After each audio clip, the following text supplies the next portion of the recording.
So we are now live streaming. Welcome, YouTubeistas. I'm just going to open with something that reminds me of Community Church and World Fellowship Center.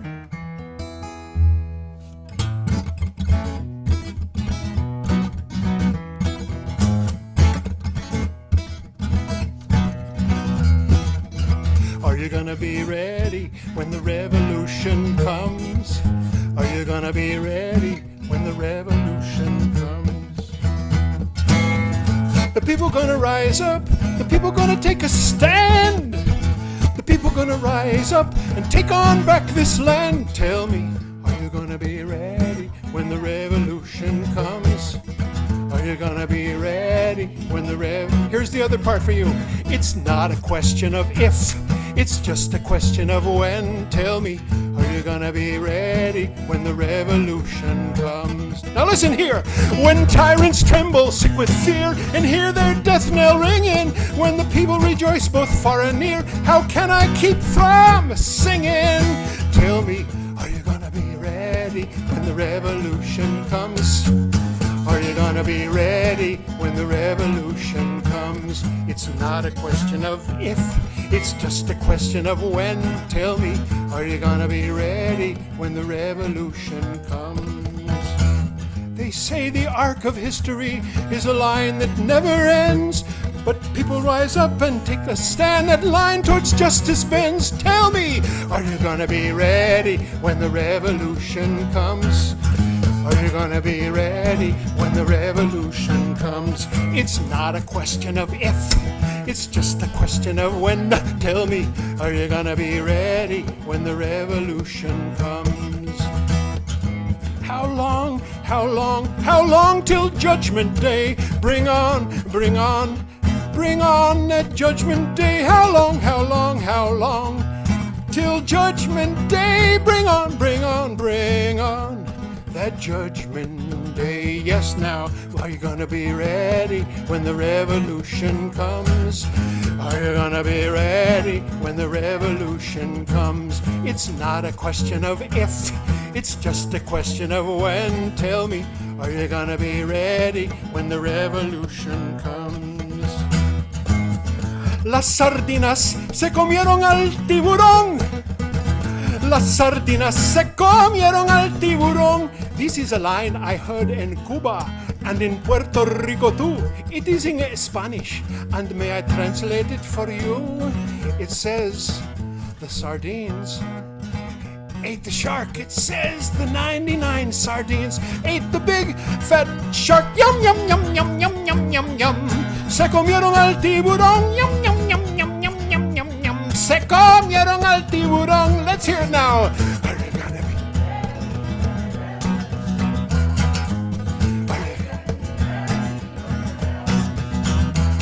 It's not a question of if, it's just a question of when. Tell me, are you gonna be ready when the revolution comes? It's coming, it's coming, it's coming, it's coming, it's coming, it's here! Just kidding, but I know that it's very near. So we must believe, we must work hard, we must have faith, we must be strong. Soon it will come, and we will find out why the good change takes so long. Tell me, are you gonna be ready when the revolution comes? Are you gonna be ready when the revolution comes? It's not a question of if, it's just a question of when. Tell me, are you gonna be ready when the revolution, when the revolution, when the revolution comes?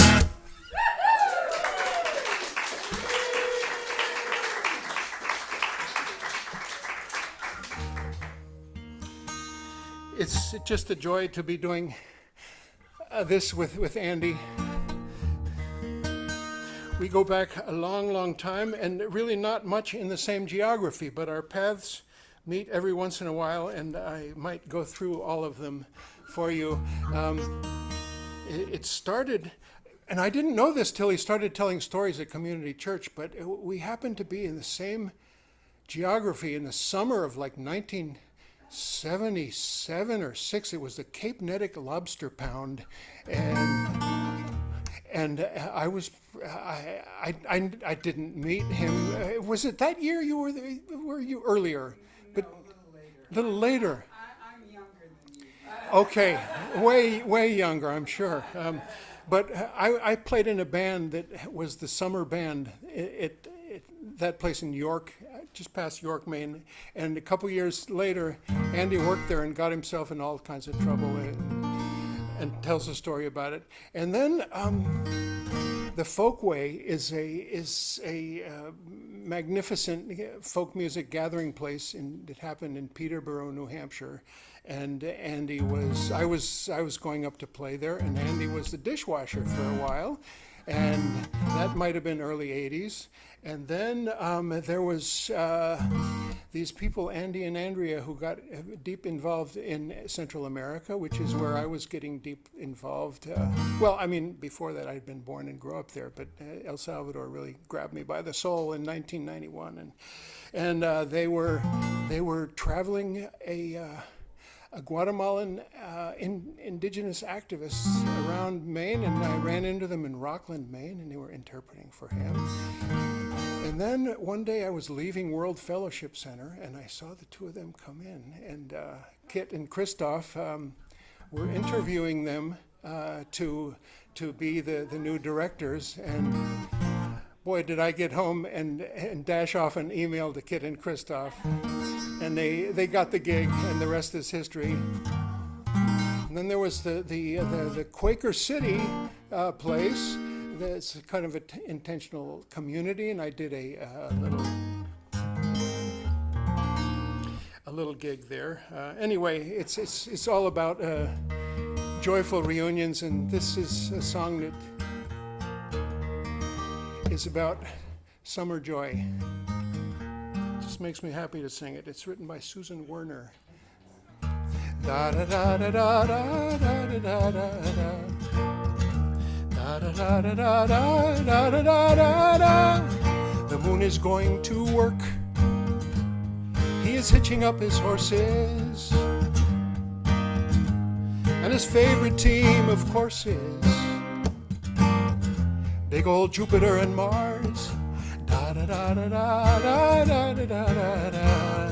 The moon is going to work, and his plow blade is a crescent, and the evening's warm and pleasant, and it's time to plant the stars. He will turn the rich dark earth of night.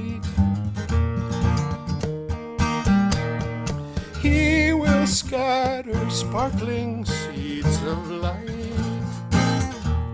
and they will grow until they glow, and then the cities all will come to claim them.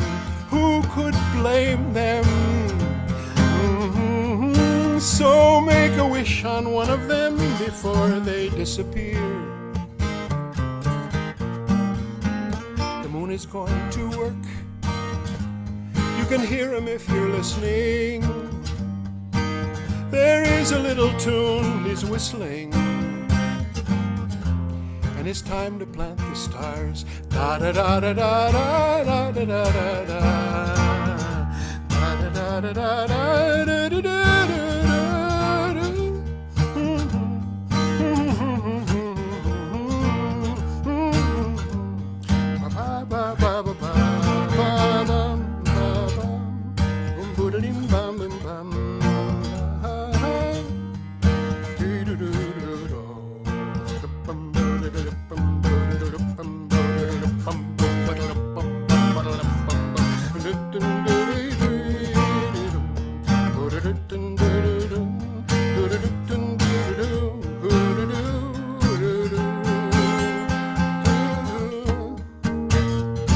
He will fill the acres of the skies,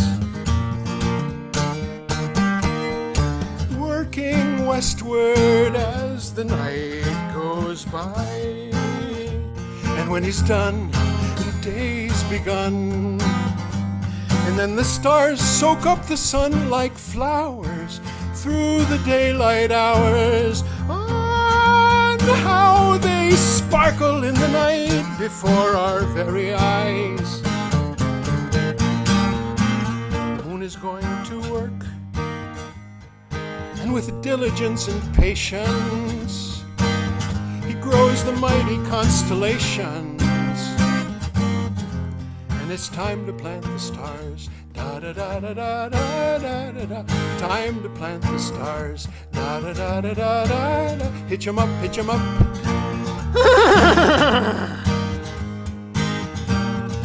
moon is going to work.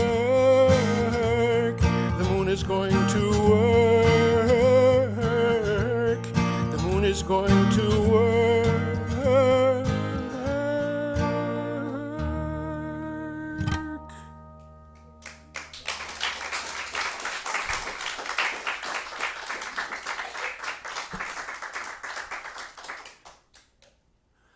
I've got a new record coming out. And that one is on it, and this one is too. And I don't know exactly when it's going to come out, but I'm finished recording it, and I just have to find time to organize the liner notes and do the. I'm going to really do a CD. I like them. A thing you can hold in your hand and that has kind of like words on it, and it's not like this virtual thing that I'm going to do another one. I've done like 4 or 5, and it was LPs before that. So it might be out in another year or so. It's like, just like so busy doing other stuff in its own good time, but I think this might be the title track. Tom Pacheco is a songwriter that I really admire and am inspired by. He lives in Woodstock, New York, and there are 4 of his songs on this record, and this is one of them.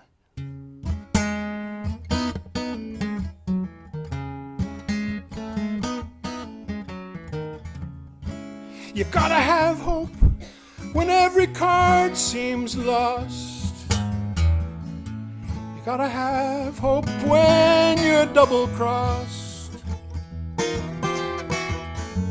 You gotta have hope when every flower is dead.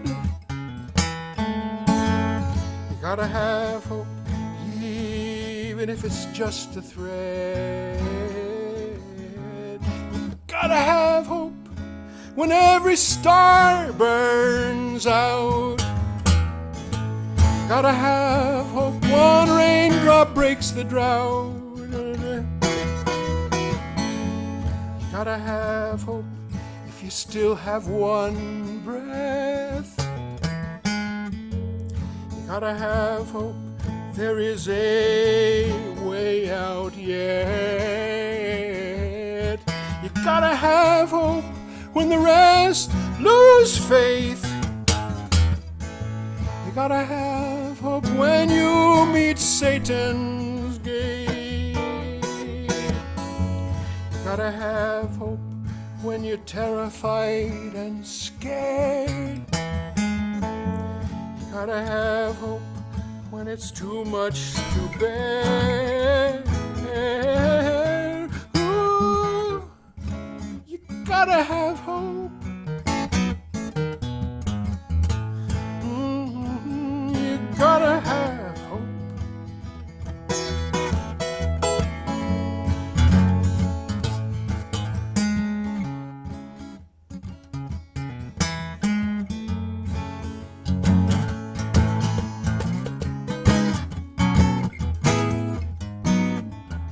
You gotta have hope through the ending night. You gotta have hope you'll see the faintest light. You gotta have hope, a whole lot of hope creates amazing things. The most sacred sunrise that you've ever seen. You gotta have hope.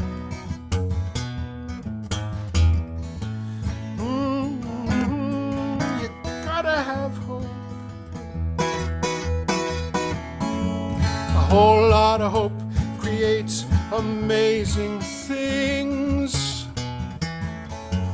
The most sacred sunrise that you've ever seen.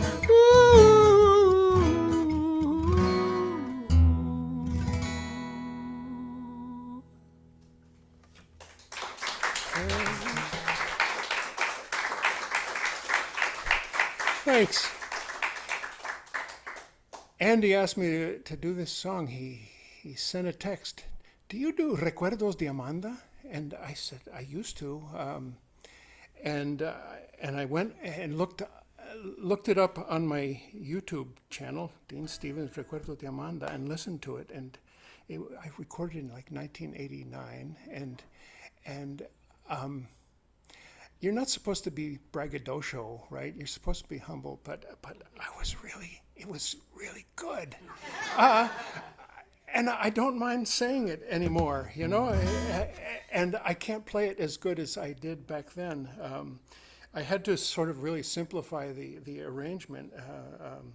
Anyway, if you want to hear what I'm talking about, Recuerdos de Amanda is Victor Jara, you know, who was this wonderful, really important writer in what they call Nueva Canción, Chile, and was murdered by the Pinochet, Henry Kissinger coup that happened there in 1973. Anyway, this is a really cool thing. It's basically a moment that something he sees, just a glimpse, and crafts a whole story out of it. And it says, it goes like this: I remember you, Amanda, the wet street, running to the factory where Manuel worked. Your wide smile, the hair, the rain in your hair, nothing mattered. You were going to be with him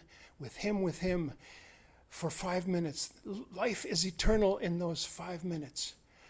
The work siren sounds, and it's back to work, and you walking. You illuminate everything.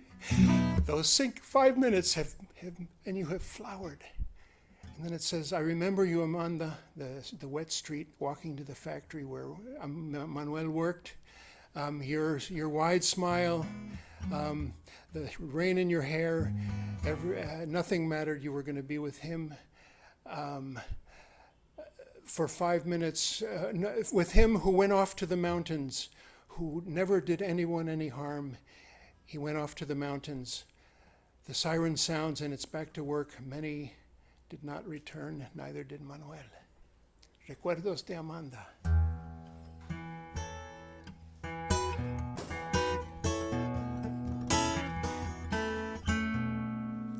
Te recuerdo, Amanda,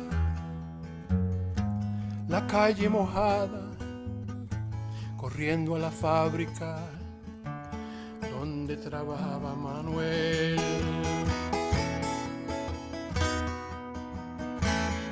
Tu sonrisa ancha, la calle mojada, la lluvia en tu pelo, no importaba nada. Ibas a encontrarte con él, con él, con él, con él, con él. Son 5 minutos, la vida es eterna en 5 minutos. Suena la sirena de vuelta al trabajo y tú caminando lo iluminas todo. Los 5 minutos te hacen florecer.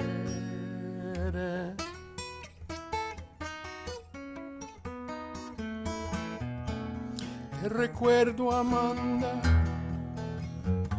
la calle mojada, corriendo a la fábrica donde trabajaba Manuel. Tu sonrisa ancha, la lluvia en tu pelo, no importaba nada. Ibas a encontrarte con él, con él, con él, con él, con él, que partió a la sierra, que nunca hizo daño, que partió a la sierra, suena la sirena de vuelta al trabajo. Muchos no volvieron, tampoco Manuel.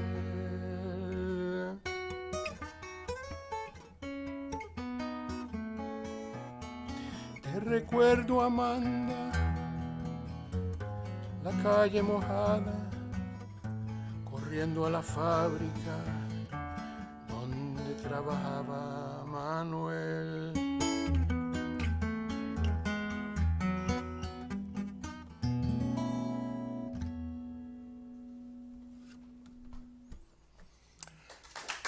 Víctor Jara presente.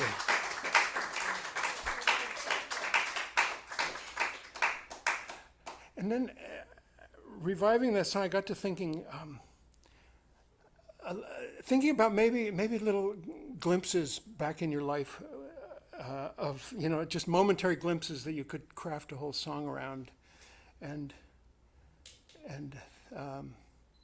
thought about 3 of them.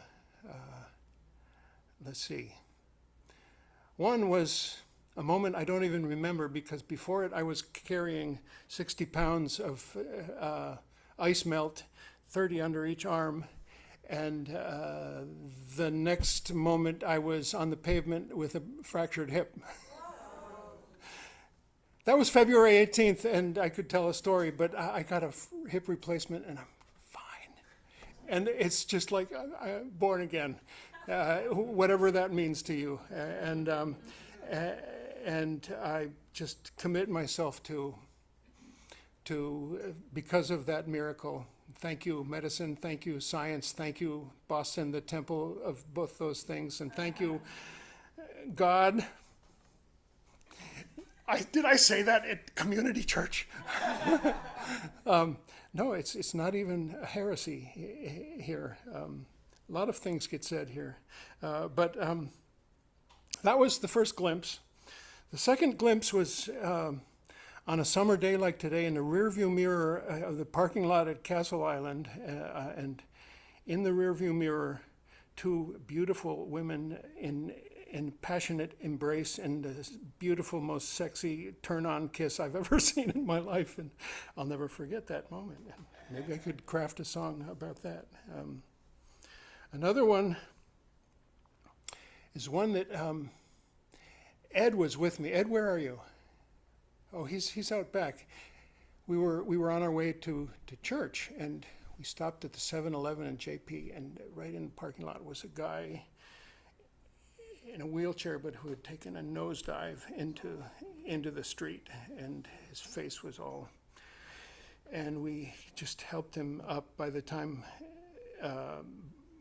he was back up with the bottle of Listerine, and he was obviously a homeless vet, and that was his only comfort or painkiller was a bottle of Listerine. And the ambulances arrived, and we left. And what story would that glimpse make? Anyway, I want to go back to the hip and sing a song that I've been singing a lot since that happened, and figuring out how after something like that happens, and I commit myself to other human beings, just in every way I can.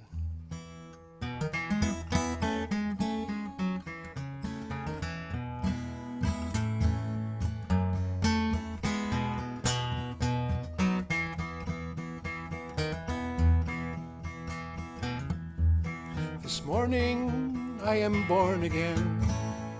Light shines through the land.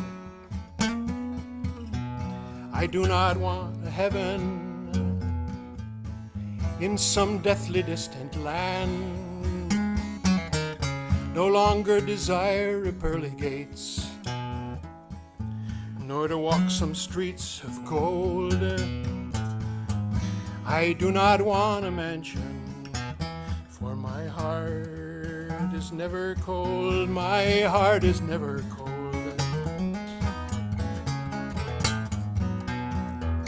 This morning I am born again. I am whole, new, complete. I am overcome all my sins. I stand on my own 2 feet. I am life unlimited. My body is the sky. I am at home in the universe. Where yonder planets fly, where yonder planets fly.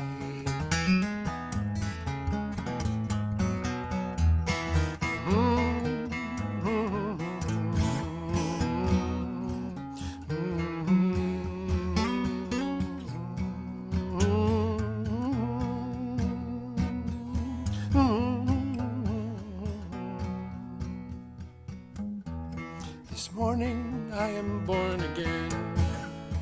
My past is dead and gone. That great eternal morning, I my great eternal dawn. I'd give myself, my life, my soul, to lend some friend a hand. This morning I am born again. I am in the promised land. I am in the promised land. This morning I am born again.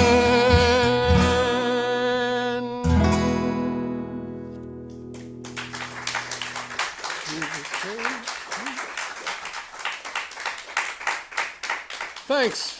Those words are by Woody Guthrie, and the music is by Greg Artzner of the duo Magpie. Just play that last chord again.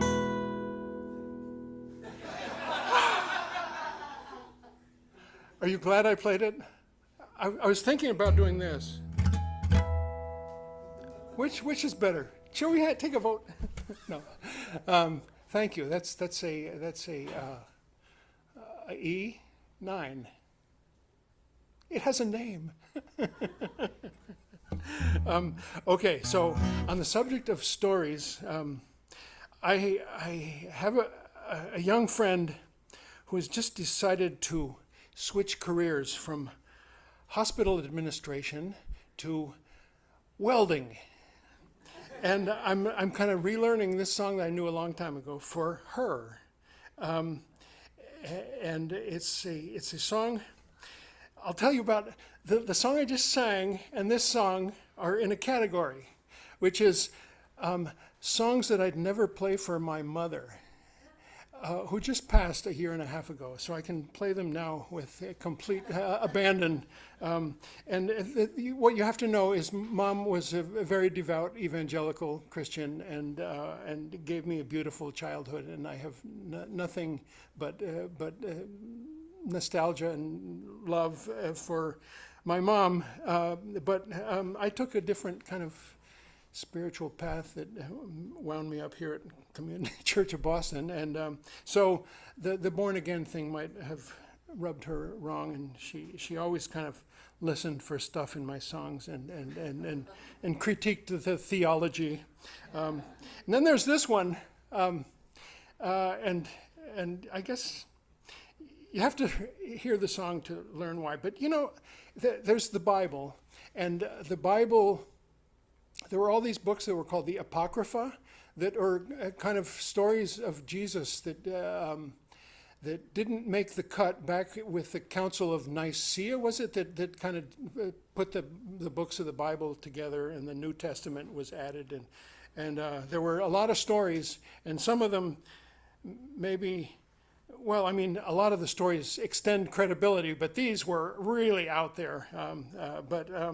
Those apocrypha still exist, and I would put this song in one of the apocrypha, but it's modern day.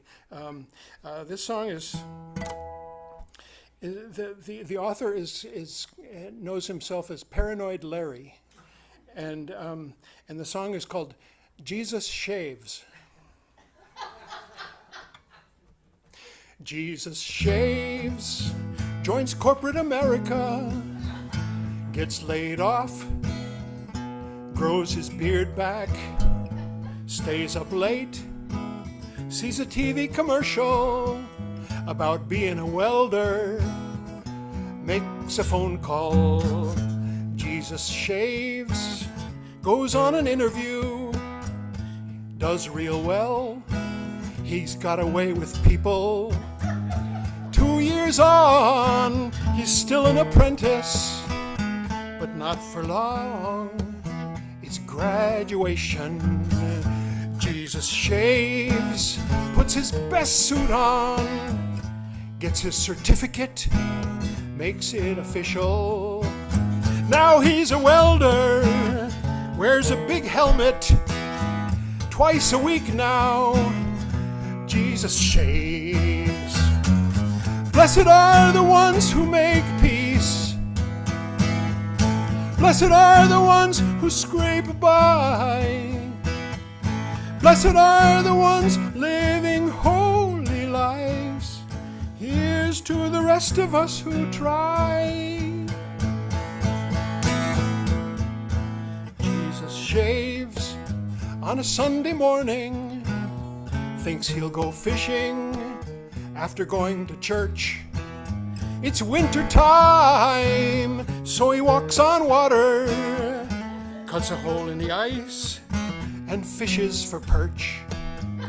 Jesus shaves the scales off fishes, has a few fillets and a couple of brewskis, thinks about the girl Magdalena in payroll, thinks he's gonna ask her out for dinner.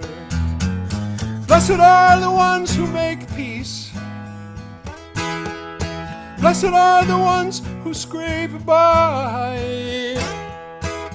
Blessed are the ones living holy lives. Here's to the rest of us who try. Jesus shaves on a Monday morning, goes to the office, gathers up his courage. He still don't know what he's gonna ask her. Steps up to her desk, sees a picture of her boyfriend. She says, "Hello, how are you this morning?" He asks if she knows if it'll rain or snow today. She notices him looking at a picture on her desktop. She says it's her cousin who passed away. He says, "That's great." She looks at him funny. He says, "I didn't mean that." She says, "It's okay." And then she smiles and they both start laughing. That's when he knows it's his lucky day.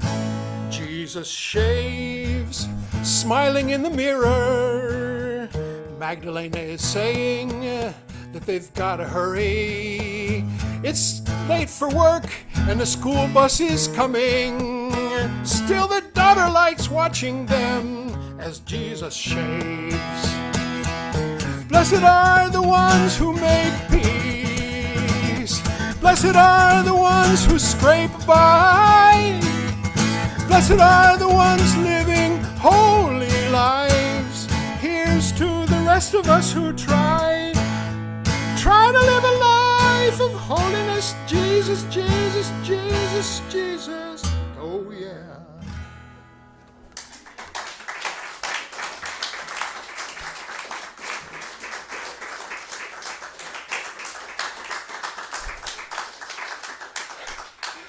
Paranoid Larry. You see what I mean about mom? So by way of introduction, Andy, are you ready to do it? Okay. Well, I'll just talk about Community Church of Boston and World Fellowship Center and a long, long association that goes back to the 50s when we were blacklisted. There was a State House version of the Washington, D.C. HUAC that there was called something about un-American activities, and they called a bunch of community church members in to interrogate them. Have you an hour? Have you ever been a member of? On and on, just kind of humiliating. We have a bunch of stuff about this part of our history in the archives. We had been infiltrated by an FBI informant named Herbert Philbrick, and he's kind of a notorious character. And at the same time, there was Willard Uphouse, who was at that time the director of World Fellowship Center, who was demanded the guest list of the center by the governor, or who wanted to know all these radicals and who they were, and to harass them, and he refused, and he went to jail eventually.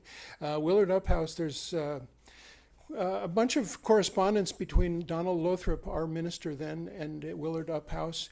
There's also our list of Sacco and Vanzetti Award winners.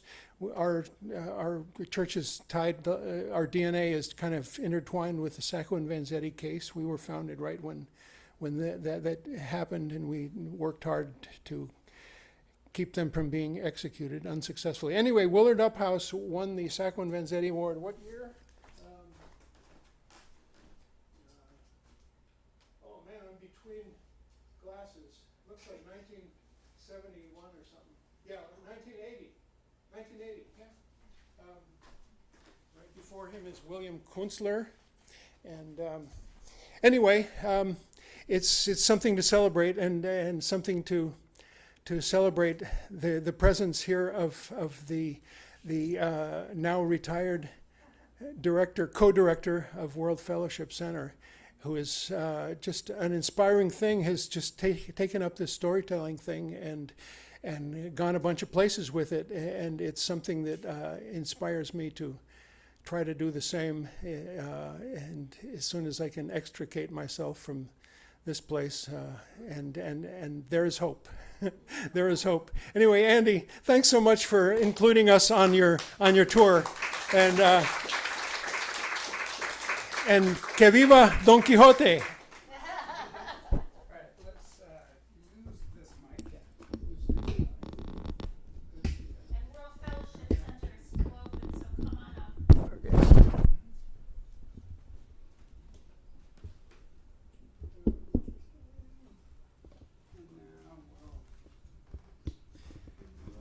No chair? Chair. No, that will hold my beer. Oh, That's the beer stool. that's where I'm going right now. A beer in a frosted. Would you like a frosted glass for it? No. Or just a can is fine. You're a can guy. Okay. Let's see. This works, right? You can hear me? Yeah. Cool.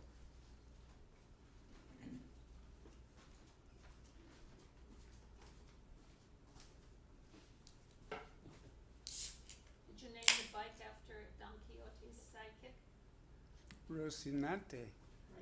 Yes, that will come up. Sancho Panza, but his horse is Rocinante. Oh, that's right.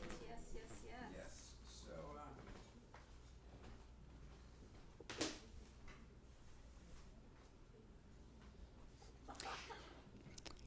thank you, Dean. How's this? Is this too loud? Am I eating it too much? Okay, awesome. Jesus shaves. Well, so just to remind you, the show is called Quixotic. It takes about an hour, and there's 6 pieces to it, just so you know where you are. If some of those older ones among you might start to look at your wrist in a way that would mystify younger people. But 6 pieces an hour, Quixotic. This time of year, there are few things I enjoy more than being out in the kayak with Darby the beagle on the bow of the boat, paddling across Whitten Pond to the island where we harvest from the low bushes at the water's edge. because we love blueberries. But since I feel very close to every one of you, I can confess that there was a moment in my life when I harvested blueberries, not for love, but for money. Andrea and I had just gotten back from working in Guatemala, and we were living in the aforementioned Quaker City, kind of a mild-mannered commune in southwestern New Hampshire. And our idea was to pay what few bills we had through seasonal agricultural work.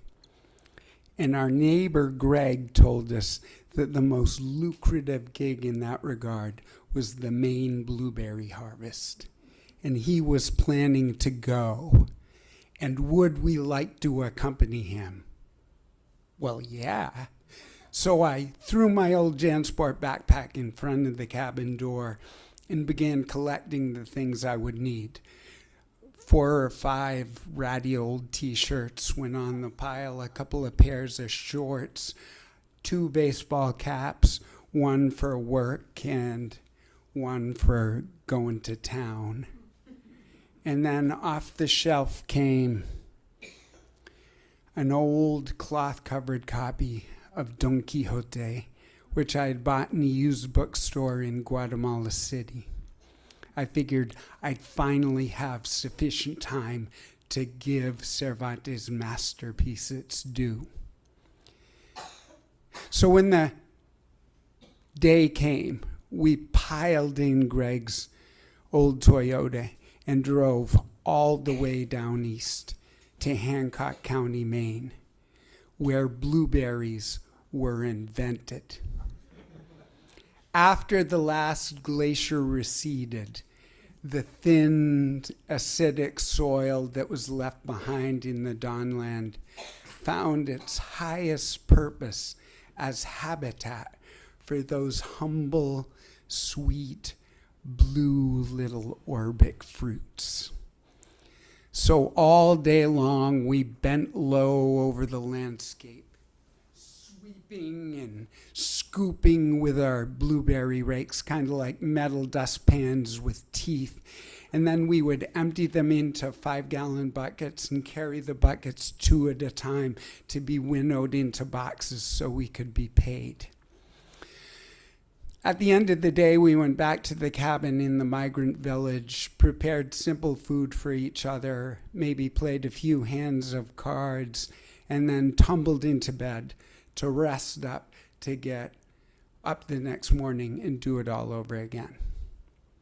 And that copy of Don Quixote languished untouched by my bedside. This was some of the hardest physical work I had ever done.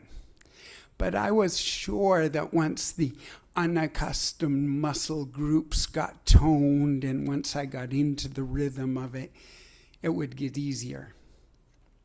But it didn't.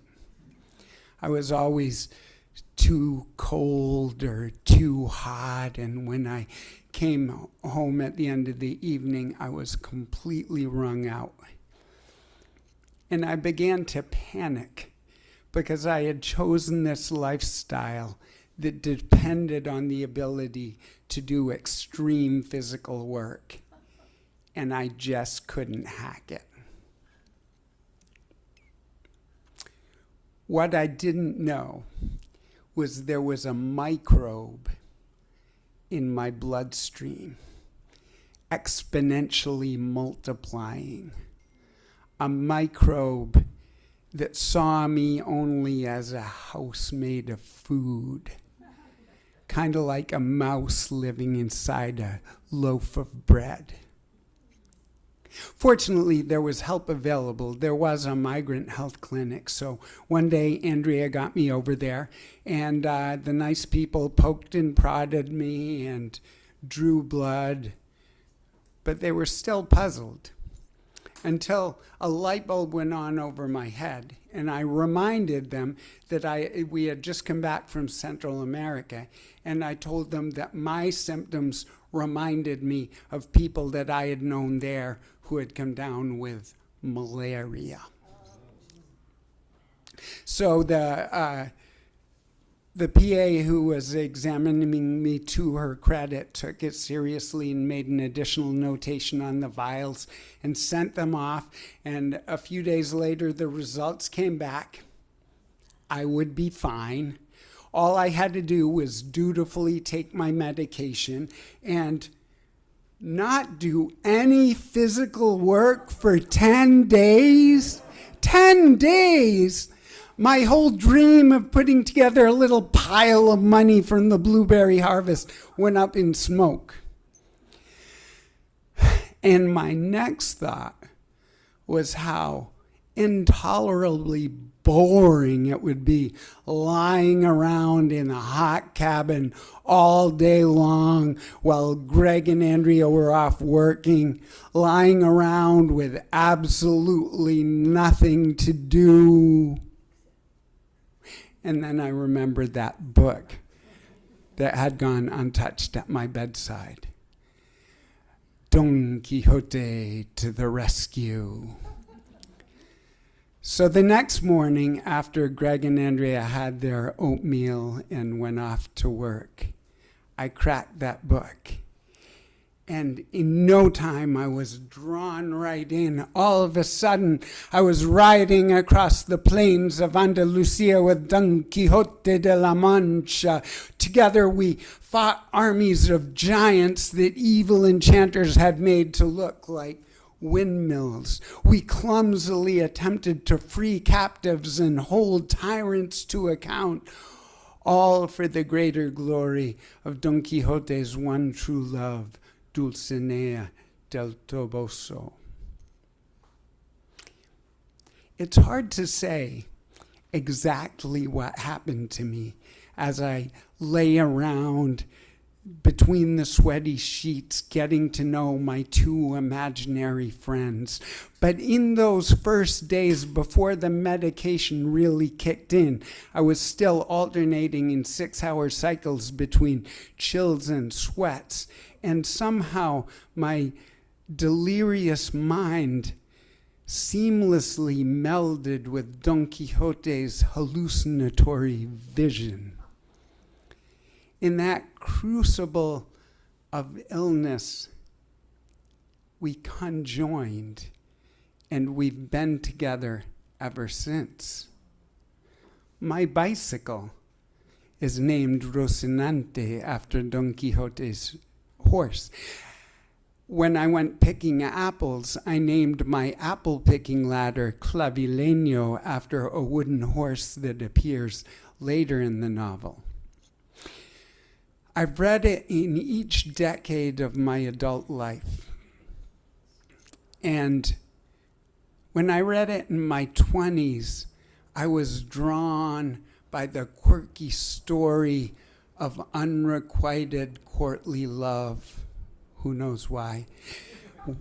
When I was in my 30s, I was inspired by the vision of an individual pursuing justice in the world according to their own lights, no matter what those around them thought.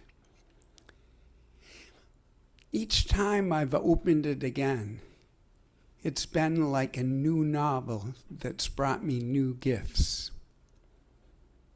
And now, when I read it in my 60s, it's become the story of a late bloomer, of an old man who refuses to sit by the sidelines but continues to go out into the hubbub of the world and mix it up for what's right. Don Quixote is at his best when he's brought down to earth by the humble wisdom of his squire Sancho Panza. I'm my truest self when I'm out in the kayak, picking blueberries into my Stonyfield Farm yogurt containers while Darby the Beagle uses her lower mandible like a blueberry rake. Two sidekicks out in the world together. A world that, with all its troubles and so many wrongs to be righted, is also still a world that offers us such diverse pleasures as blueberries and beagles and bicycles and Don Quixote.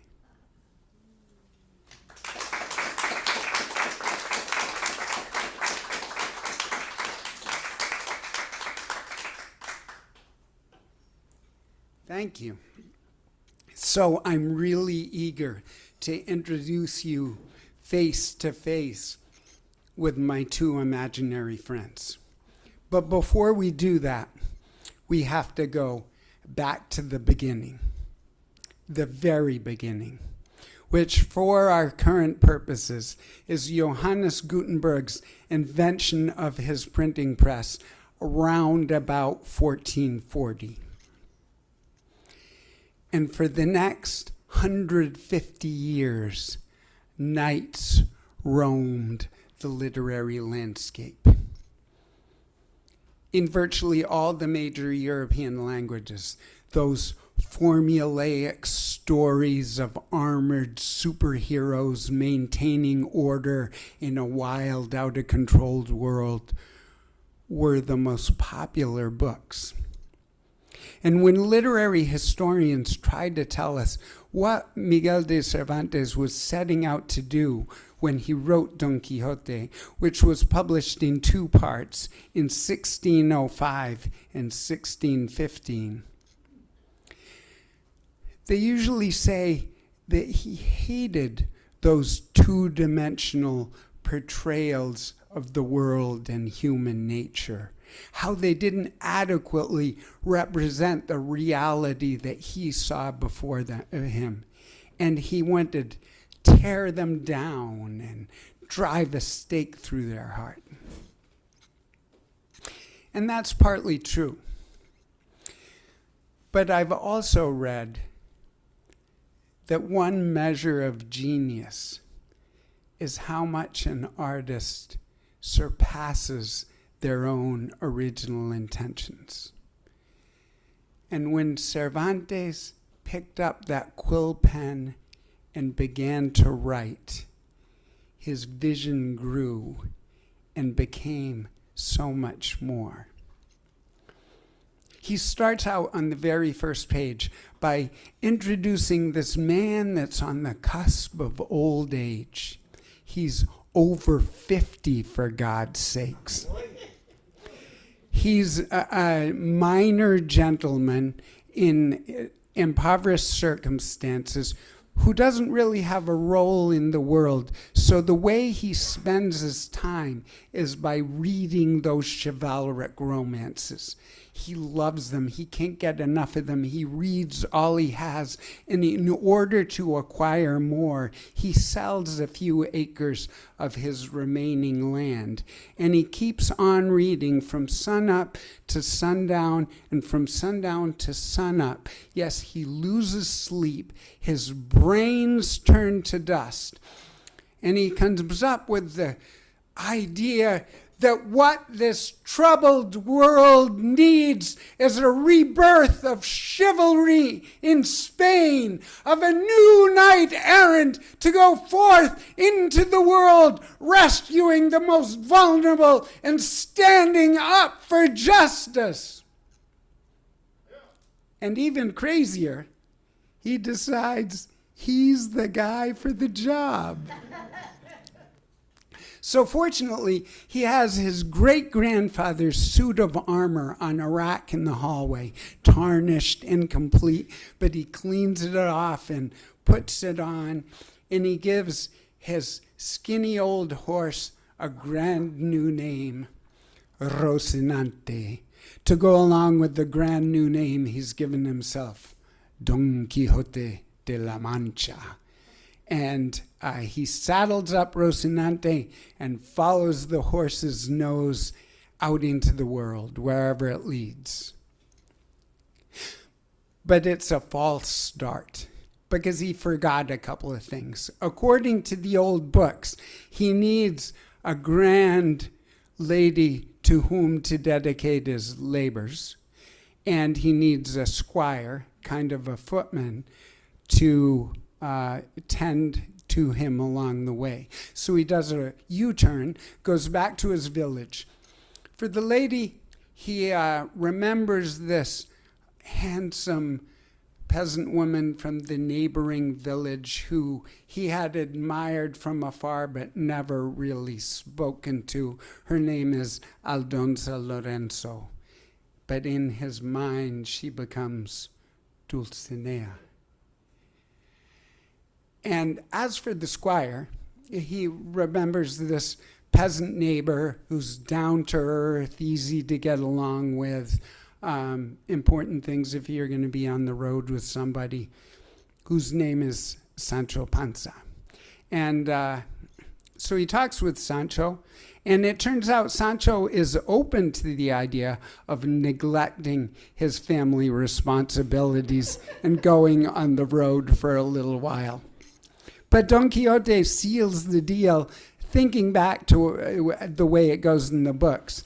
If things go well, the knight is supposed to offer the squire the governorship of some exotic land with a name that's 4 syllables long or something, or an island. So he offers Sancho the governorship of an island, and Sancho thinks that that's fair recompense. And so Sancho saddles up his beloved gray donkey, and side by side, they go back into the world together. And immediately they have adventure after adventure after adventure. Because there's nothing more powerful than knowing that there's a story unfolding and you're at the center of it. But things don't turn out. Everything always turns on its head because Don Quixote sees everything through the lens of those stories he had read, and others see things differently. For example, Don Quixote, where others would see a slightly seedy roadside inn or a grist mill, Don Quixote sees a grand castle or palace. Where others see 2 flocks of sheep running by each other, Don Quixote sees mighty armies about to face each other in battle. So you know how when your visions don't agree, sometimes, I know not any of you, but for ordinary people come to blows. So Sancho and Don Quixote take their share of knocks, and they even lose a few teeth or so. But Don Quixote maintains his vision, maintains his moral compass, and keeps charging forward into the world. And Sancho barrels along behind, trying to avert complete disaster. Now I think you know enough to meet our heroes face to face. But first, you should know that there'll be a brief intrusion by the narrator, but he'll get out of the way quickly. One morning, Don Quixote de la Mancha, the flower of the rebirth of Spanish chivalry, rode out under a gentle rain, accompanied by his faithful squire, Sancho Panza.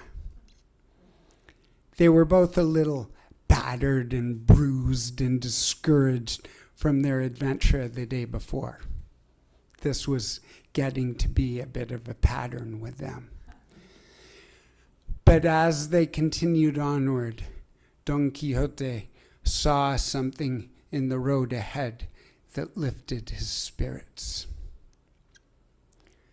Sancho, proverbs are a fount of the truest wisdom, and there is none truer than that which says, where one door closes, another opens. If I am not mistaken, coming toward us is a knight wearing upon his head the fabled helmet of Mambrino, which Reinaldos de Montalbán won in single combat with the Moorish knight. It renders its wearer invincible, and I have taken a sacred vow to make it mine. Given their recent history together, Sancho was skeptical. Sire, we can't always trust our own eyes. Appearances can be deceiving. Remember those windmills. You presume to tell me I can't trust the evidence of my own senses? Trust your own, then. Do you not see a bold knight seated on a steed of dappled gray, wearing upon his head a helmet of gold?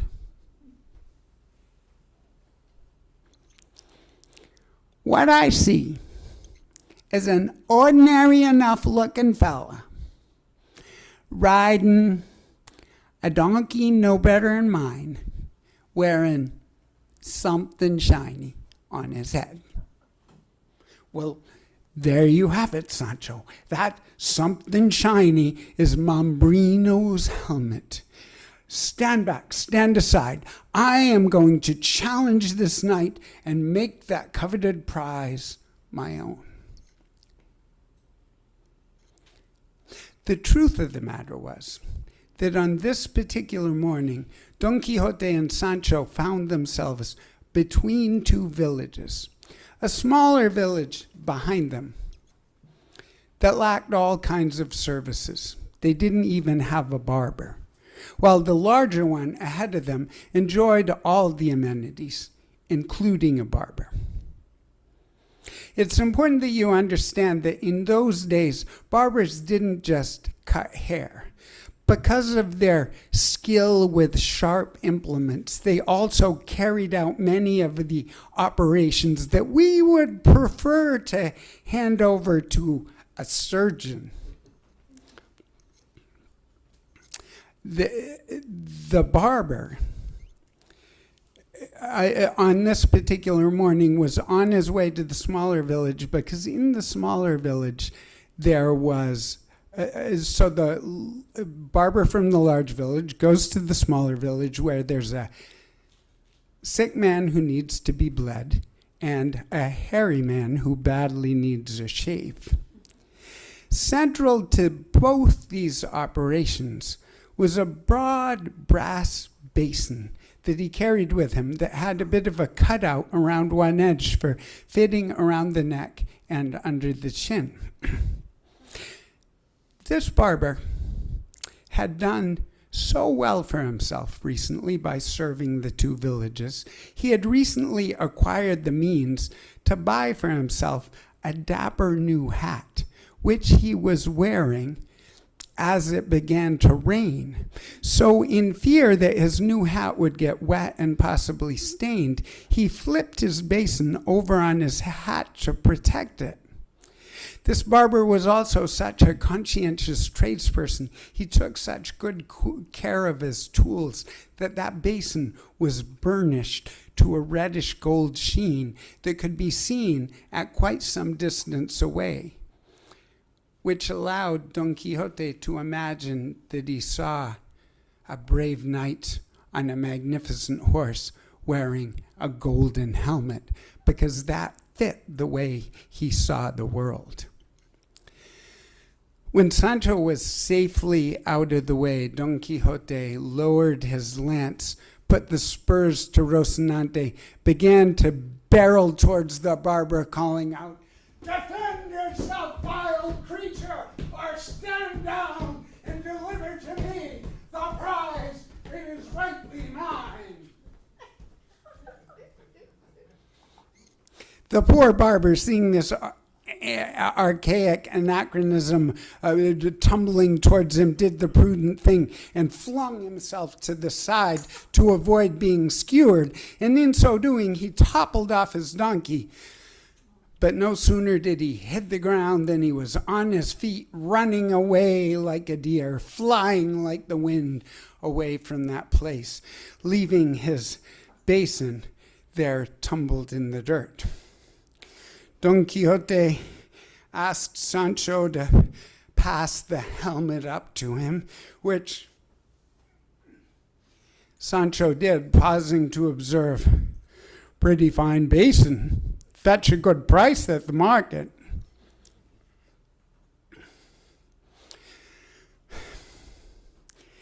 What an unusually large, colossal head that Moorish knight must have had to necessitate such a helmet as this. Sancho, why are you laughing? Oh, like you, I'm just amazed at the big head that he even had. So big that he needed a helmet that looks an awful lot like a basin. You know what I think, Sancho? I think this magic helmet fell into the hands of someone who knew not what they had. So they melted it down and sold half the gold and turned the rest into something that looks, as you say, somewhat like a basin. No matter. I'm not fooled by its transmutation. I see it as it truly is, and in the first village we come to where there's a blacksmith, I will have it repaired and made as it once was. In the meantime, an odd-looking helmet is better than no helmet at all. Something is far better than nothing. Now,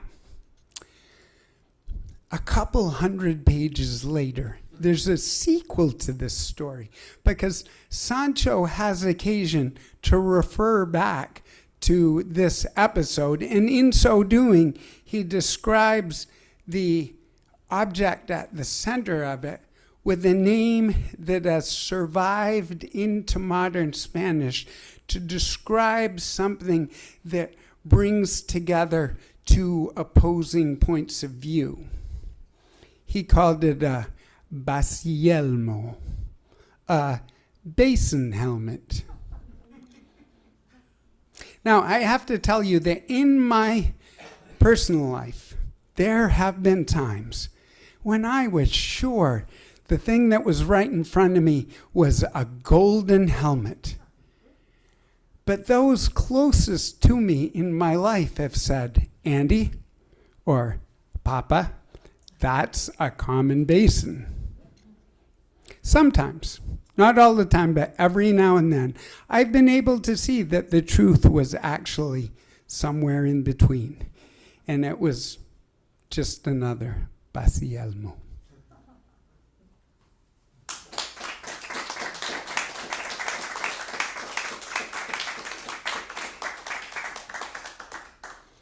Thank you. Somewhere along the way, in my relationship with Don Quixote and Sancho, I became curious about their inventor.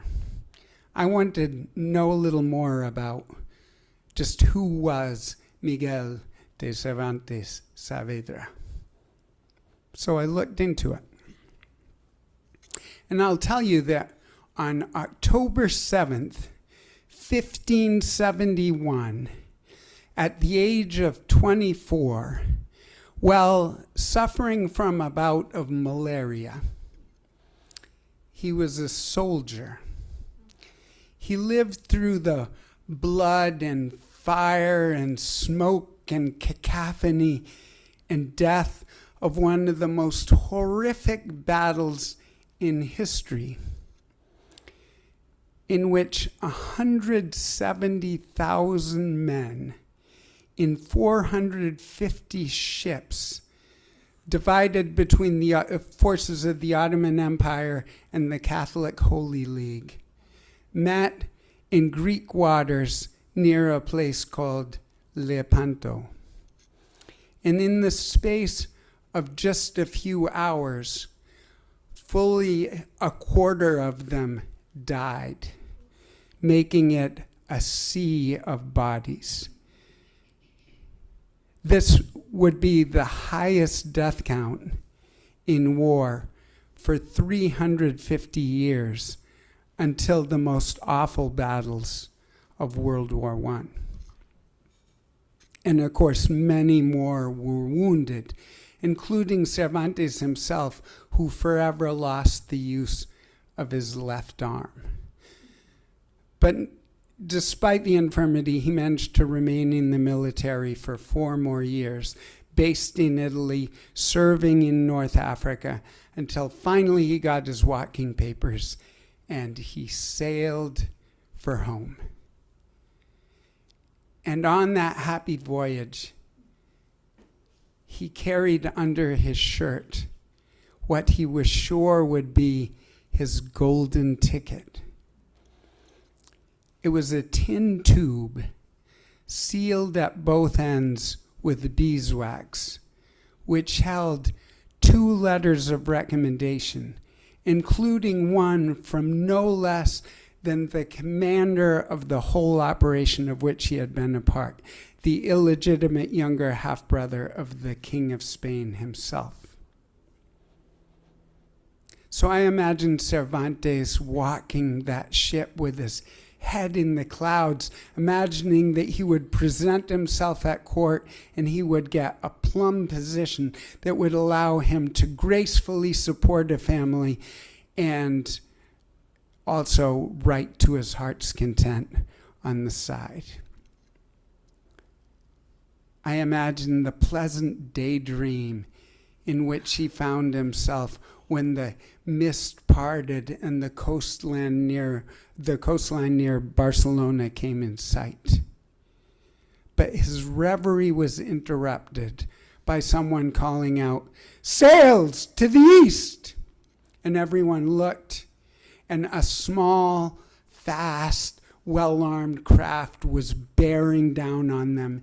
And unbelievably, they were boarded by pirates. And after a short, fierce battle, the survivors, including Cervantes, were kidnapped along with the ship and taken to Algeria. Algiers at the time, despite the cruel trade in human bodies on which its wealth was based, was a beautiful cosmopolitan city, famed for the lovely gardens that rolled down toward the sea. 120,000 people lived there, larger than Rome at the time, but fully a fifth of them were captives, doomed to either become galley slaves for a short, awful career, or to be high-value captives like Cervantes, who had become human commodities who were warehoused in open-air prisons until the price of their freedom could be produced by their families at home.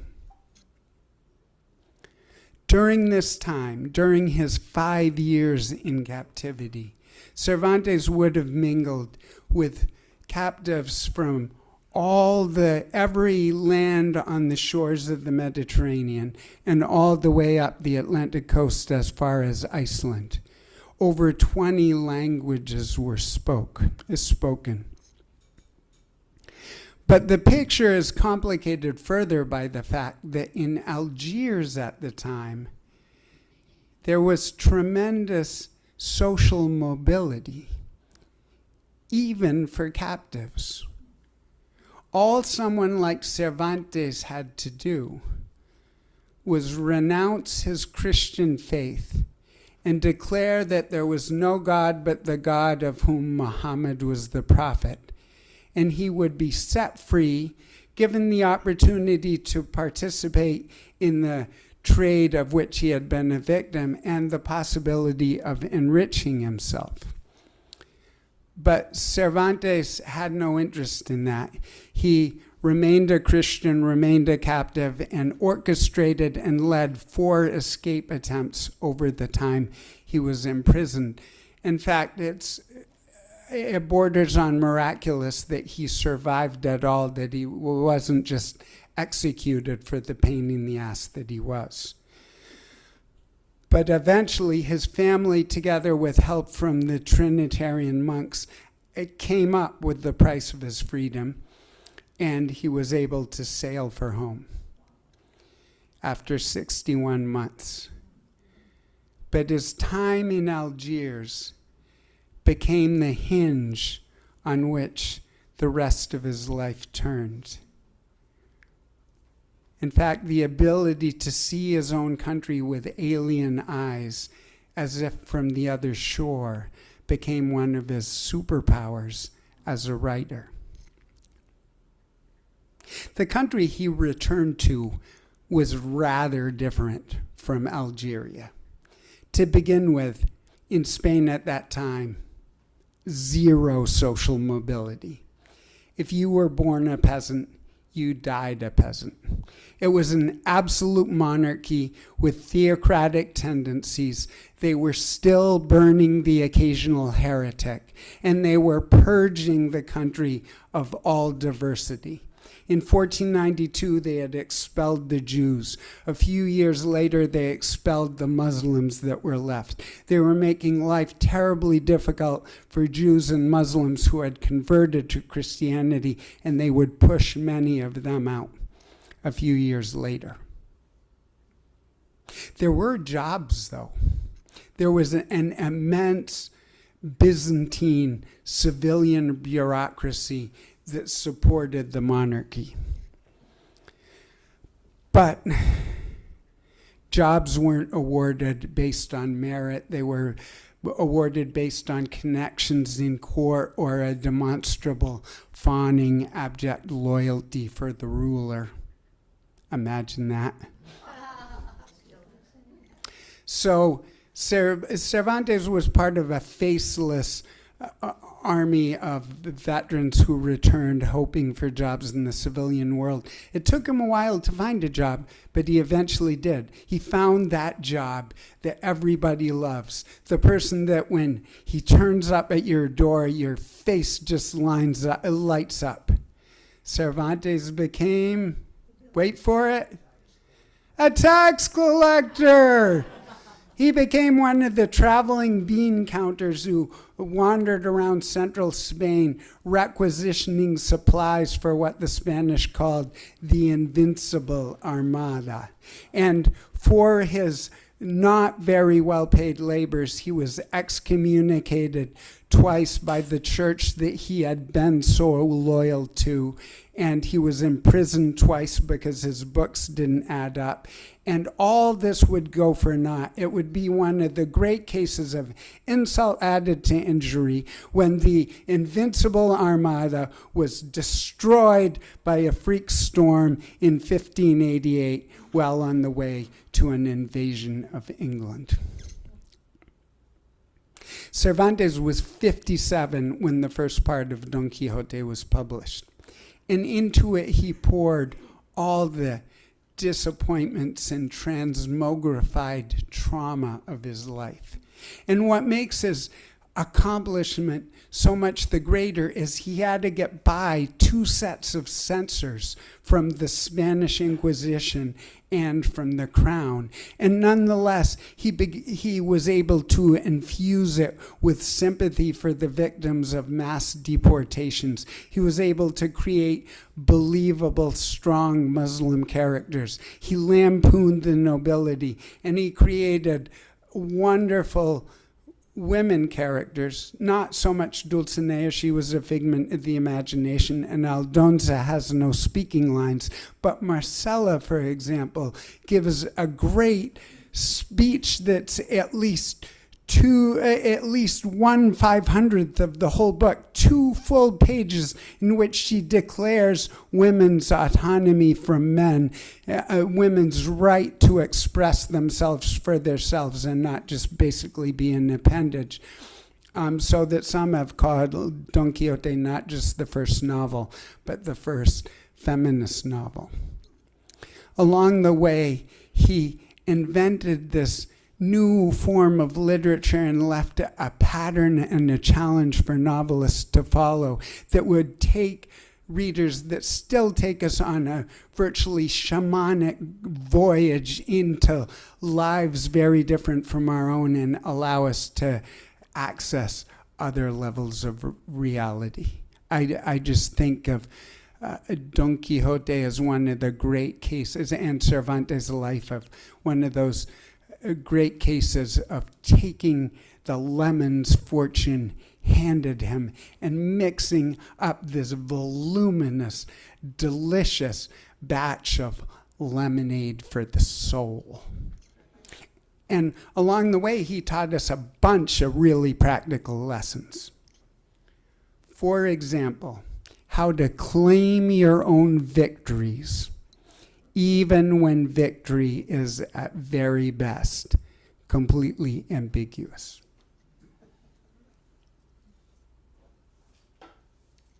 For example, one time, Sancho was off on the side of the road, purchasing some soft cheese from a band of shepherds.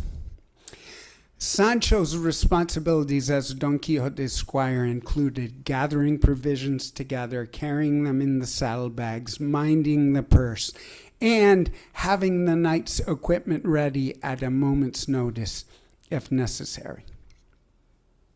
Sancho wasn't quite finished this transaction when that familiar voice rang out. "Sancho, bring me my helmet. Either I don't recognize an adventure when I see one, or what is coming toward us is going to require that I take up arms again."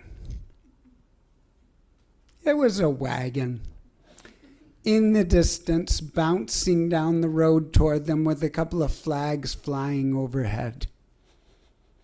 "It may not look like much, but you know as well as I, Sancho, that I am plagued by enemies visible and invisible who dog my every step. I never know when they'll appear or what form they'll take. But a man prepared has the battle half won. Forewarned is forearmed. Sancho, my helmet." When we're on the road, the few items we're able to carry with us often have to serve multiple purposes. And just a moment before, Sancho had decided the very best container for the cheese curds he was buying was the item that had now been requested. But in his hurry to comply with the request, he handed it to Don Quixote without emptying it, and Don Quixote, in an equal hurry, clapped it on his head, whereby the hard metal of the helmet pushed the cheese curds against his irresistible cranium, and the whey began to drip down his forehead. "Sancho, what can this be? My brains, are they melting? If it's sweat, it's not the sweat of fear, but could indicate a foreknowledge that the battle I'm about to face will be a terrible one. Sancho, bring me something with which to clean myself. This copious perspiration is blinding me." Sancho handed him a cloth, just happy that he hadn't been found out. And Don Quixote began to mop up, and in so doing removed his helmet and saw the surprising mass of white inside. "By the life of my lady Dulcinea del Toboso, you have put cheese curds in my helmet, you shameless, ill-bred, traitorous excuse for a squire."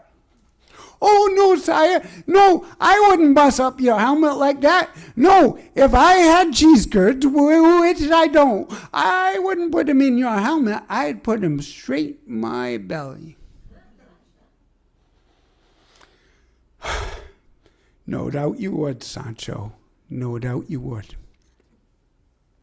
Don Quixote finished cleaning up, and in so doing emptied out the helmet and wiped it out and replaced it on his head, settled himself in his stirrups, took a firm grasp of his lance, and maneuvered Rocinante in front of the wagon, you'll remember, which had just now reached them. "Brothers, whither are you bound? Whose wagon is this? What cargo do you carry? Whose flags are these?" There were 2 men with the wagon, both pretty dumbfounded by this strange figure that had blocked their way. But the first to speak, there was one walking out in front with the animals and one seated up on the wagon itself. The one with the mules spoke up first. "Sire, it is my wagon. As for what cargo we carry, 2 ferocious African lions, a gift from the commanding general at Oran for His Majesty the King, whose flags these are." "And are these lions big?" The man seated on the wagon jumped up. "So big! No lions this large have ever been seen on this side of the Mediterranean. I'm the lion keeper. I've imported my share of lions before, but never any of such a size as this. There's a male in the front cage and a female in back. And not only are they very big, but they're very hungry, as we have not fed them yet today. And so, Your Grace, for your own safety, I'd suggest you steer your mount off to the side of the road so we may continue to where we are to feed them." Little lions. What, I ask, are your little lions to me? By God, now the enchanters who confound my every move will know whether I am the sort of man to be frightened by lions. No, my good man, get down from there right now. Release these savage beasts, that I may face them on this very field and show them once and for all just who is Don Quixote de la Mancha. The 2 men looked back at him in disbelief. "By my faith, Sir Lion Keeper, do as I say this very moment, or I will pin you to the wagon where you sit." The lion keeper jumped down to do as he was told. The other man took a step forward and said, "Sire, the mules, the wagon, they're all I have. Please give me a moment to get the mules out of the way to safety. If they're killed, I'll be ruined. I'll be ruined for life." The lion keeper turned and addressed the shepherds and others who were gathered around. "I call upon all of you within the sound of my voice to witness that I have been forced, required, under duress, against my will to release these wild animals, and this man is responsible, liable, and accountable for any damage that results in any blood that is shed." Sancho also had a word to get in. "Please, sire, don't do this thing. Compared to this, all your other adventures will be cakes and ale. I've seen those lions. They're half as big as mountains." "Oh, Sancho, whether they be big or small, your fear would magnify them to half the size of the world. Go, get yourself to safety, and if I die here, remember our old agreement. Report to my lady Dulcinea." Sancho turned to go with tears in his eyes, because the only outcome he could imagine to this would be for his master and friend to end up in the claws and jaws of the lions. But his tears did not prevent him from spurring his donkey and getting as far away from there as quickly as possible. The lion keeper fiddled with the latch to the male lion's cage, as if he hadn't seen it 100 times before. But this gave Don Quixote a moment to consider whether he would face the lions on horseback or on foot. And he quickly realized that Rocinante would doubtless be immediately spooked at first sight of the lions, so he dismounted, and Rocinante trotted happily off to join the donkey and Sancho. And Don Quixote settled his shield on his arm, threw his lance aside, and drew his sword, and stood right in front of the door to the male lion's cage, the very image of bravery itself. The lion keeper looked over his shoulder and saw he couldn't stall any longer, and he pulled the bolt and threw the cage door open. The lion was indeed enormous. The big animal stretched and crept forward in his cage so that his massive maned head began to emerge. He looked from side to side, his eyes like coals which would strike fear into the soul of temerity itself. But Don Quixote was unbowed. The lion, however, had no time for such childish bravado and seemed not to notice the brave knight, but instead howled again and turned back into the cage, presenting his substantial hindquarters to the bold knight. "Go ahead, Sir Linekeeper, poke him, roast him out." "That I will not do. Sir Knight, the time has come for you to celebrate what you have already done, to rest on your laurels, not to tempt fate further. You have already amply proven your bold-heartedness. The cage door is open. The lion could have come out and chose not to. You have challenged your opponent on the field of battle, and he has declined your challenge. And so all dishonor falls to him, and the crown of victory is yours."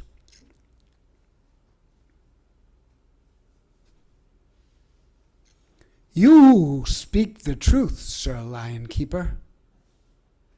Go then, speak that truth to all who will listen, including His Majesty the King.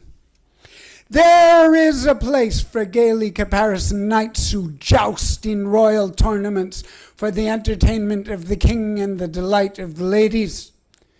But greater still is the knight-errant, who seeks out the solitary, deserted places, who away from the eyes of the crowd does good to those who need it most, who accomplishes the impossible every day under the sweltering sun of summer and equally amid the inclemency of winter wind and frost.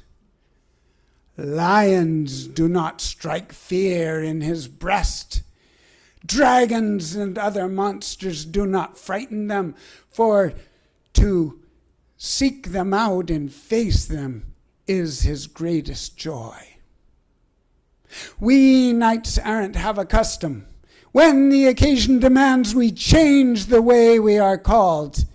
And so, you tell His Majesty the King, the one who did this here today was I, Don Quixote de la Mancha, formerly known as the Knight of the Sorrowful Countenance, but heretofore I want that appellation changed, switched, altered, and converted to the Knight of the Lions, in commemoration of what I have accomplished on the field of battle here today."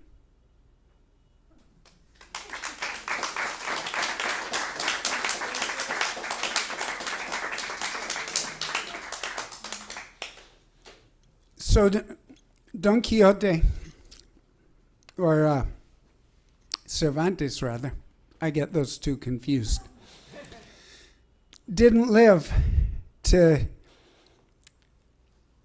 be able to see the fame and fortune and global sweep that his novel accomplished. But before he died, it was already being translated into English and French. And it continued to spread until, to this day, it's been translated into at least 145 languages, more than any book except the Bible.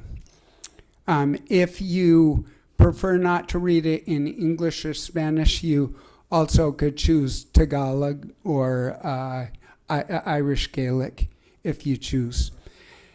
It also spread in social and political spheres throughout the world, but especially in Latin America, offering solace and support to people in all kinds of situations. So I'd like to end with a very contemporary tale about just that.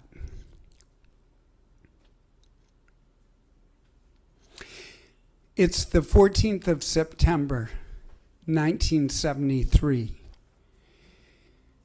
And 31-year-old writer Ariel Dorfman is on the run, alone, afoot, and directionless on the streets of Santiago, the capital of Chile.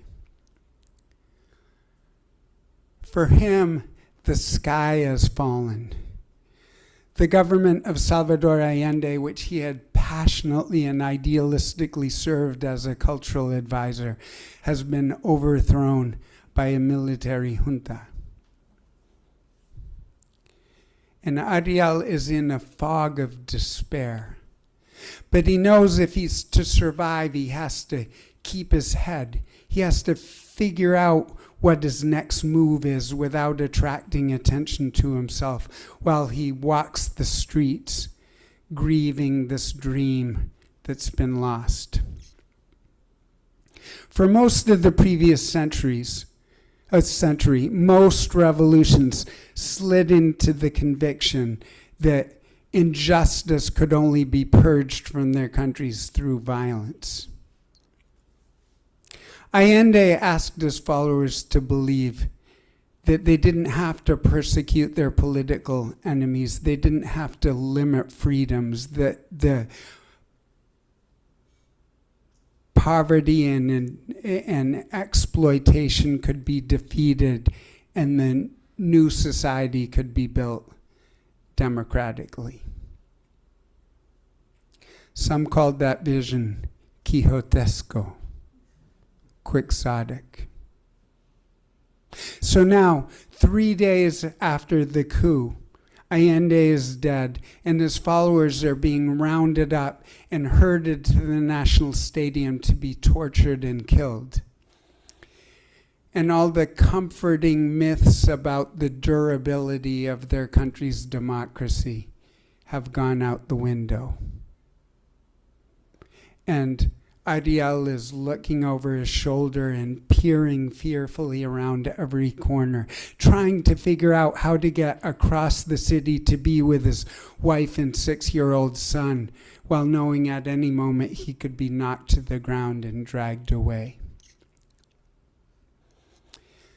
At just this moment, when he can't see the hope anywhere, he does see a man coming toward him down the sidewalk.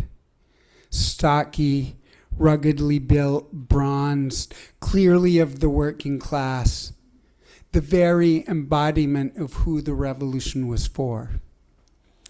And the other man reaches him, looks him full in the face, and winks. Just that, just the quick closing and opening of an eye, and then he's past Ariel and is gone around a corner. But for Ariel, that wink turned the moment for him. To him it meant Vamos a salir adelante, compañero. We're going to get through this. Ánimo, courage. You're not as alone as you think.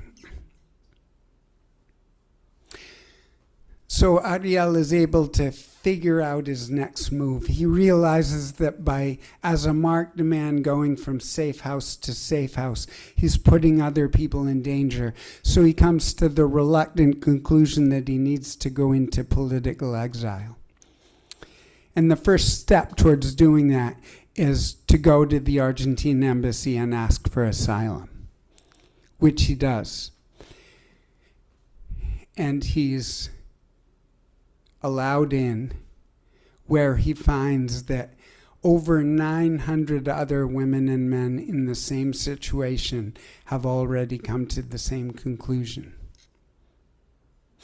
At night, they're lined up side by side on the hard floor of the grand ballroom of the embassy, everywhere, even in doorways and under the grand piano. So close together that their blankets are touching. In the daytime, they sleepwalk around the embassy in a daze, not knowing what's coming next, still carrying their blankets, maybe all they have, maybe a symbol of what they've lost. And then a little bit of magic happens. A group of 30 find each other, about 30, and they gather in a circle, and they begin passing from hand to hand an old copy of Don Quixote to pass the time and to keep their spirits up. They begin with the first line that most of them probably know by heart. En un lugar de la Mancha, de cuyo nombre no quiero acordarme, no ha mucho tiempo que vivía un hidalgo. In a little place in La Mancha, the name of which I don't care to remember, not very long ago, there lived a gentleman. And they're often running, page by page, chapter by chapter, adventure by adventure, laughing over and over again together at the mad adventures of the crazy night, shaking their heads together in astonishment at Cervantes' artistry, and crying over and over again on each other's shoulders at the tragedy of humanity and their own situation. They know that right outside the embassy walls there are soldiers waiting to drag them to the embassy and on to cemeteries. But inside these walls, even though, at least for a moment, they're captives, the Quixote becomes another blanket to keep them company during the day and to shelter them at night. I found this little story 9 years ago on the occasion of the 400th anniversary of Cervantes' death in an op-ed piece for the New York Times written by now internationally acclaimed novelist and human rights activist Ariel Dorfman. And in it he said that of all the stories they read through together in that literary therapy group, there was one that stuck with him to the present day as apropos for today's beleaguered humanity. It comes towards the end of the novel, towards the end of part 2, when Sancho and Don Quixote have fallen into the hands of a charismatic but morally questionable Duke and Duchess who are toying with them in the guise of making their dreams come true. So Sancho has finally gotten to be the governor of an island. but he's being set up to fail, to be made a fool. Instead, he governs with empathy and common sense that put to shame his hosts and the actual rulers of Spain. But he has a lapse. His constables drag before him a boy whose only crime was at night he ran when the constables saw him. And so Sancho asks him why he ran. He says, I just didn't want to answer the kinds of questions cops ask. So Sancho asks a couple more questions and gets increasingly annoyed at the boy's attitude. So finally he says, well, what were you doing out there at night anyway? I just wanted to get some air.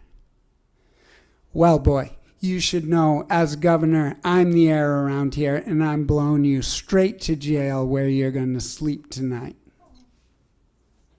No, I'm not. I'm governor, I say you are, and so you are. No, I'm not. What? Take him away. Governor, be reasonable. Think about it. You can clap me in irons and chains. You can put me behind bars. You can even throw away the key. But if I choose to spend the whole night without closing my eyes, without touching an eyelash to a cheek, you can't make me. See? Well, Sancho does see, and he lets the boy go. We're all faced with so much, but whether we choose to turn away or close our eyes or not is up to each and every one of us. But if we do keep our eyes open, coming down the literary sidewalk, we may see a man a little bent with age, with just one good arm, just a few teeth left in his head, but a dauntless twinkle in his eye. And if we look him full in the face, when most we need it, from across the centuries, he winks.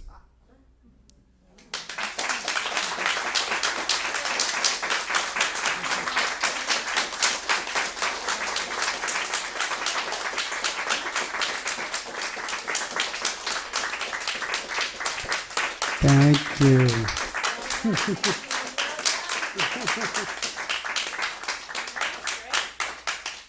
Thank you so much. I don't want to keep you. I think Dean's got a couple more songs, but if there's any questions, comments. I'm going to take a picture for World Fellowship Facebook, so don't go away. You betcha. Yes, Patty. But can I ask you a question about your bicycle? Yes, of course. Yes, that's my question. Can you tell us? The whole story. Okay. Some of you know it's an approximately 800-mile circuit of all the New England states, 18 gigs, of which this is the 12th, and there are 6 remaining. And I've covered about 550 miles. I think I have maybe 300 left. So, if you know anybody in Newburyport, Portsmouth, Dover, New Hampshire, Yarmouth, Maine, Lovell, Maine, or Jackson, let them know. And so on the 29th, I'm pedaling home to Tamworth, New Hampshire, and on the way I'm stopping at World Fellowship to have lunch and to have a little visit with people on the lawn and talk about the trip.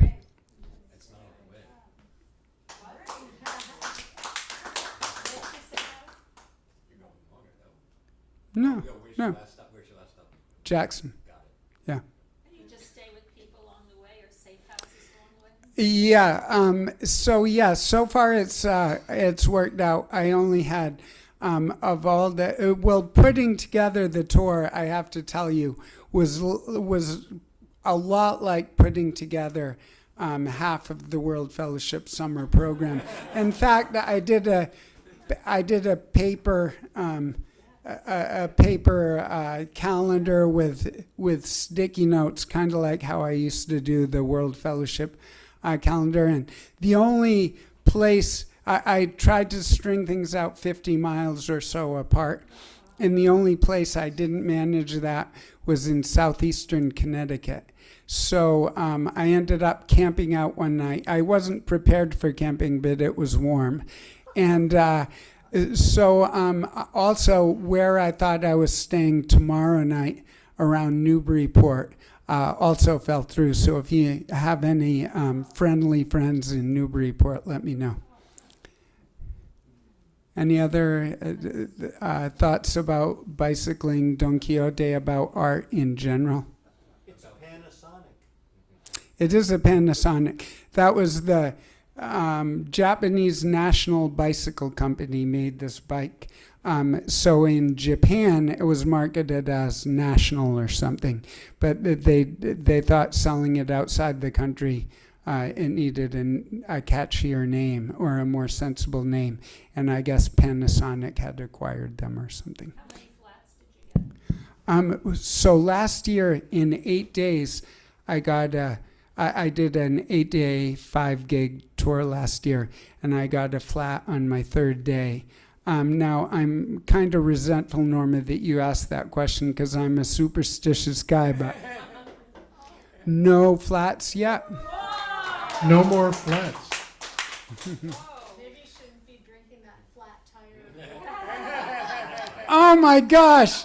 Dean, I've been sabotaged. It's fat tire, not flat tire. And it just so happens I have a Panasonic too. Oh, And really? And it's a fat tire Panasonic. Uh-huh. Howie. Just to circle back to the very beginning about blueberries and to bring your Cervantes Quixote thing back to Proud Fatherhood. Your daughter got down on hands and knees and taught my dog how to rake blueberries. Mm. And she spent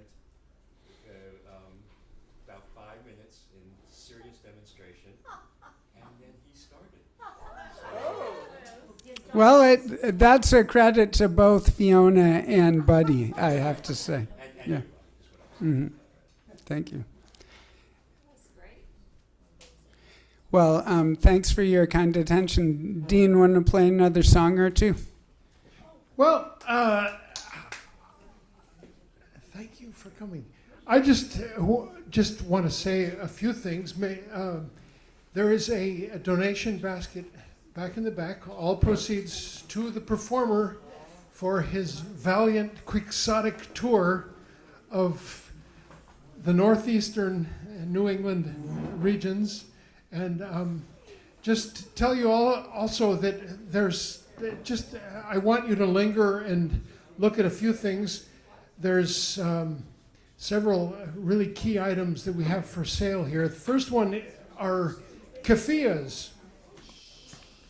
If you're ever on Martha's Vineyard, go to a store that's called Olive Branch Fair Trade. Linda Cohen is our good friend, and she gives us crafts to sell from Palestine. And among them are kefiyas from Hebron in Palestine. And she's just sent us a box, all proceeds to Community Church of Boston. Another item that we have are these, I'll get it from here, beautiful rendering of Palestine. This artist is named Shukri Abu Bakr. He's doing 30 years in prison. He's one of the Holy Land Foundation 5, and if you don't know about them, please find out about them. They received our Sacco and Vanzetti Award in 23, and they were, long story, Palestinian-American businessmen who started a foundation that ran afoul of the authorities after 9/11, and then was closed, and then they were all arrested and tried and thrown in jail for basically the crime of wanting better conditions for children in Gaza and the West Bank. We also have coffee. I import a couple of tons of coffee every year from El Salvador. and we have it by the pound in the back, as well as some other crafts from Palestine from Linda Cohen's shop. And find out more about our church and the reverse of World Fellowship. We take the summer off and hand it to them to do a really ambitious program, and then our ambitious program starts in the fall, October, and we have a bunch of great things already lined up, and a few during the summer, mostly online events with different speakers who join us from all kinds of places around the world, and so look at our YouTube channel, and make yourself at home, and come back in the fall when we start our Sunday programs. It's really great to have everybody here and to host Andy on his Don Quixote tour. Yeah, okay. Thank you.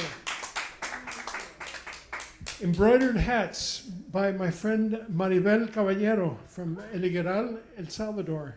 She makes them for me, and lots of books and all kinds of stuff. I'll turn the lights on and we'll say thank you for coming, and linger and get yourself a beverage. Okay. Don't forget to stop the stream. Stop the stream. Don't forget to blow out the candle. Blow out the candle. It's not over. You can. We can continue the party. Safety first.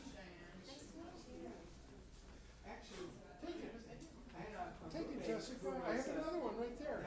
I have a roommate. I had a roommate who was a student minister.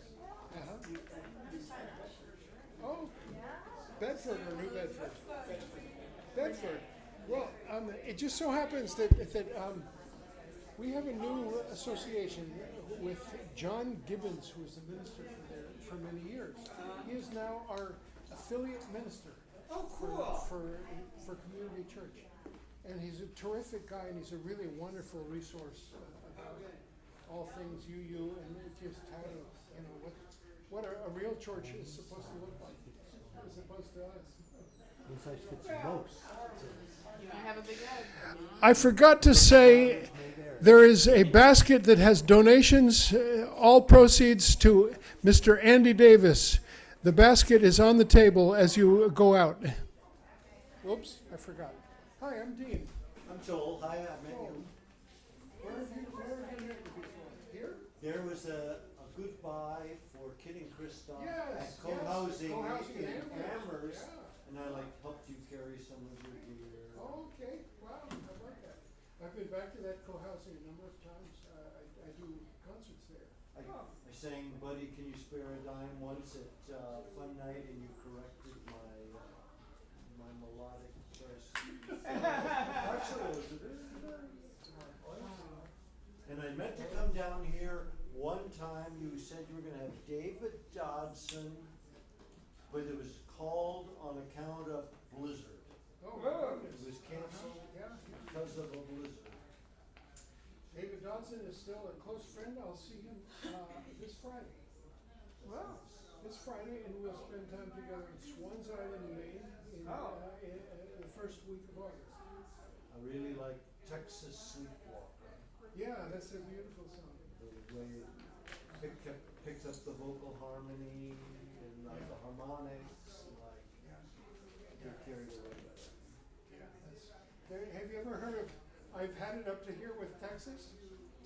By him? Yeah, yeah. I'm not sure. So I have Very funny song. two of his things, one on cassette that I don't listen to very much anymore, and one on compact disc. It's in that Texas swing style, Bob Wills Oh and yes, Texas I do know. Playboys. I know. And it's called I've Had It Up to Here with Texas. Tommy Flanagan. I don't know who He that is. was the famous lead vocalist Lead with the vocalist. Playboys. Wow. Cool. Leon McCauley, steel guitar. Joel, don't forget your band. Yes, I know. Are you ready to go home? I've had it up to here with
I had a few physical therapy sessions, she said, you've graduated, I've got anything more for you. Basically, the best physical therapy is, leave the hell out with the new stuff. New stuff is as much a secret as looking at Olympus. I was pretty defensive as for the first 2 or 3 weeks. And I told her, and Andrea, dear, no, she's not that serious. I posted a sort of gratitude Facebook post about a picture of the X-ray of the new hip. I'm glad there are good purposes sometimes, but that's absolutely. Yeah, I got a lot of respect. My shirt. I can't even express the gratitude feeling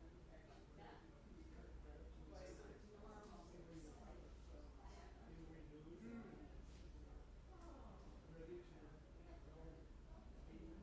do stuff. I do. Sometimes I do. You do. Finally. My friend here about this. And I heard about this. Shukri Abubakar. I talked to you about one of his t-shirts. But these are called masbahas. They are kind of like Muslim prayer beads. Shukri is doing a huge suffering stamp in prison. In prison, he makes them out of bread. Just like bread and water. He makes the beads out of bread. That's made out of bread.